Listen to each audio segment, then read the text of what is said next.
माया में भुलाई बड़ा तोता हो इहे खोता छोड़ के जाए के परी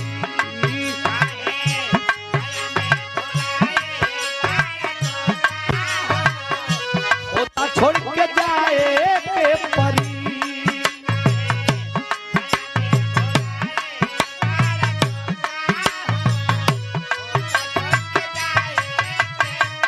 स्वार्थ बा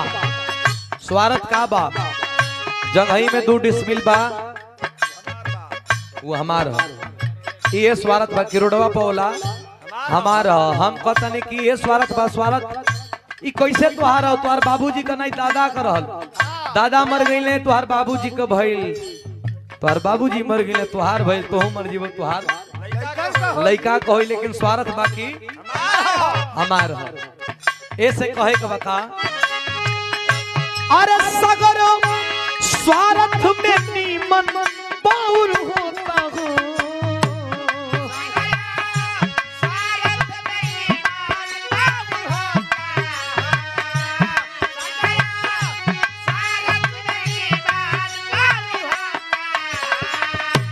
जहां स्वार्थ हो गया वहां बिगड़ाव जरूरी है प्रमुख जी स्वार्थ जहां हमारा आपको बनता आ हमार लइका पागलो रही हमार आपको बनता हालांकि हमार बियाह नहीं के पहले एगो उदाहरण देता नहीं कि हमार आपको बनता तो हमार लइका पागलो रही तो आपसे केहू पूछी कि सुधीर का लइका तो लइका तो हमार पागल बा लेकिन आपसे केहू पूछी तो रुआ कब कि 10 गो लइका में एगो लइका है भाई बनता तब अब बिगड़ गई तो आपसे कोई पूछी कि सुधीर का लइका कैसा न तो हमार लइका इंजीनियर रही लेकिन बिगड़ला के बाद में कहे कि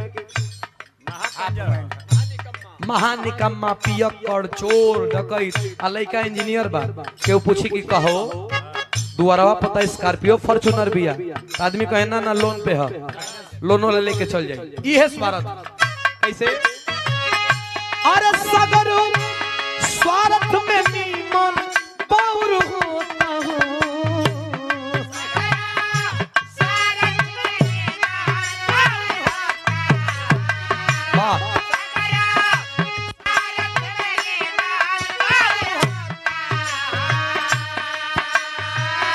अरे सगर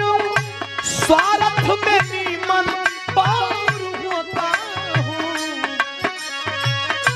होता छोड़ के जाए के परी अरे काहे माया में भुलाई बड़ा तोता हो होता छोड़ के जाए के परी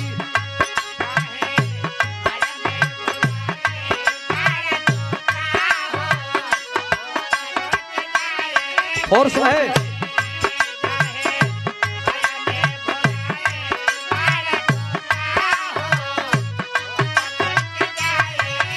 दो लाइन का गाना बा 2 लाइन का गाना बा पहला लाइन में बाहर कभी लाख करोड़ चाहे कितनो कमैबा कितनो कमैबा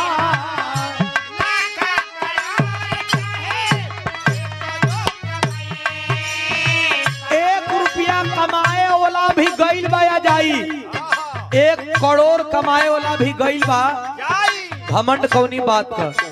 इतना पंच परमेश्वर बैठल बानी अरे बाप रे बाप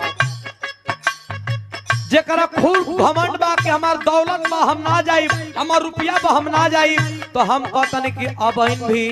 रतन टाटा से हमनी को गरीबे बनी जाए रतन टाटा चल गई ना कि ना चल गई रतन टाटा चल गई ना जेकरा खूब घमंड बा कि हमारा खूब जोर बा हम ना जाई तो महाबली का हाथ रहना दारा सिंह गामा पहलवान वो लोग से बढ़िया थोड़े बनी जा वो लोग चल गई जेकरा खूब घमंड बा कि हम तो बड़ा सुंदर बनी तो श्री देवी भी धर्मेंद्र भी चल गई तो के रुके वाला नहीं खे ऐसे कहे के बाद बाबूजी डॉक्टर श्री श्यामधर जी बाबूजी के द्वारा 100 रुपया पुरस्कार कोट कोट प्रणाम धन्यवाद बा कैसे लाख करोड़ चाहे कितनो कमैबा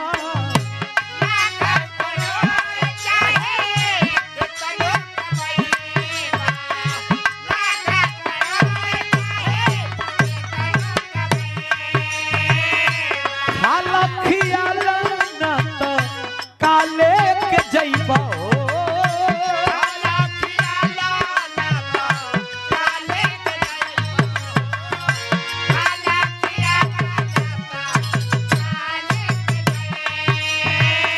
अरे तोहार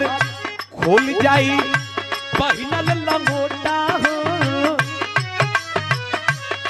जेकरा घमंड बा कि हम तो बड़ा महंगा कपड़ा पहनीला 5000 रुपया मीटर 1 लाख सदरी पहनीला तो ये भैया खूब महंगा कपड़ा पहने वाला एगो ध्यान दिह शमशान घाट पर लंगोटो तोहर निकल आ जाई 2 मीटर का लंगोटा भी संगे जाए वाला कौना बात को घमंड भाई साहब अरे तोहर खुल जाई पहिनल लंगोटा हो होता छोड़ के जाए के परी तोहार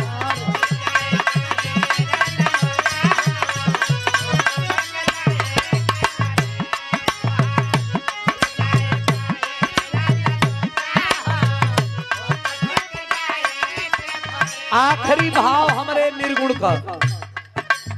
यदुवंशी शिरोमणि बाबूजी श्री जय सिंह यादव जी श्री देवी प्रसाद महाविद्यालय जंघई प्रयागराज जंघई प्रयागराज आप बाबूजी के द्वारा आशीर्वाद 100 रुपया चरणों में कोटि कोटि प्रणाम धन्यवाद। आखिरी भाव बा कैसे उड़ जाई सुगना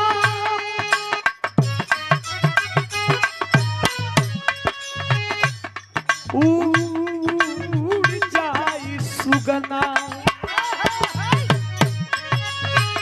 उड़ जाई सुगना लौट के न ताकी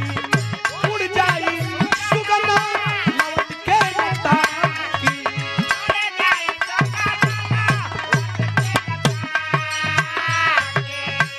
कहाँ बाड़े भैया भौजी कहाँ बाड़ी काकी कहाँ बाड़े भैया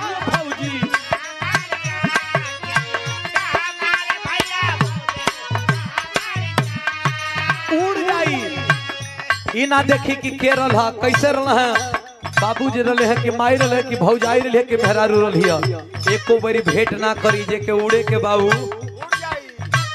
हो तिरिया अरे तिरिया ओ तिरिया ओ तिरिया चूड़ी फोड़ के रोई है अरे तिरिया चूड़ी फोड़ के रोई है